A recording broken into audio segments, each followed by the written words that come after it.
Okay guys, Assalamualaikum dan salam sejahtera guys. Hari ni aku nak update mesin spinning second hand dekat kedai kita orang di Orchid Taker Klang. So dekat sini depan korang yang korang boleh nampak, kita ada Twin Power dan juga Stella. Semua ni Shimano. Sebelum aku start review, barang kita boleh post satu Malaysia. Kalau korang nak datang kedai, alamat dekat atas. Kalau korang nak beli, korang boleh PM kita orang pada nombor yang tertera. So yang pertama guys, kita review Twin Power dahulu. Ni Twin Power SW 4000 XG. Harga dia RM1,120. Harga semua boleh diskaun. Untuk condition memang cantik. Ini salt water. Condition memang lawa guys. Harga boleh diskaun lagi.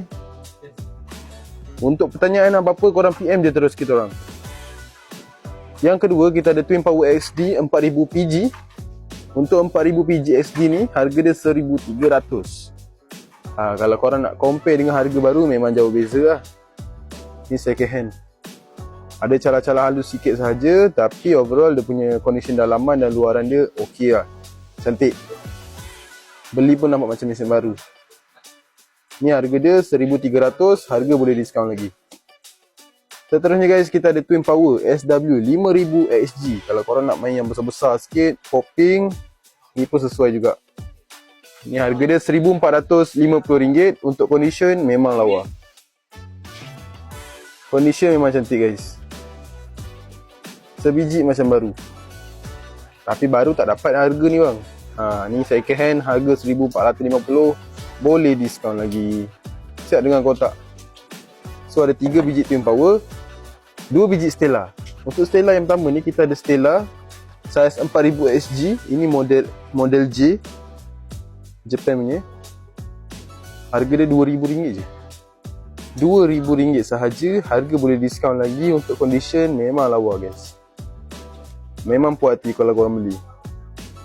Even korang beli mahal pun, nak jual pun mahal juga guys. Ada market. Boleh lah try siapa-siapa yang nak rasa mesin Shimano Stella tu. Ni ada 2 biji ni. Dan last sekali guys, kita ada Shimano Stella juga. Ini paling besar saiznya, saiz 10,000 SW. Ini ratio PG, ratio rendah. Untuk condition memang cantik. Korang tengok, siap ada balut lagi dia punya spool. Ni condition baru lah guys.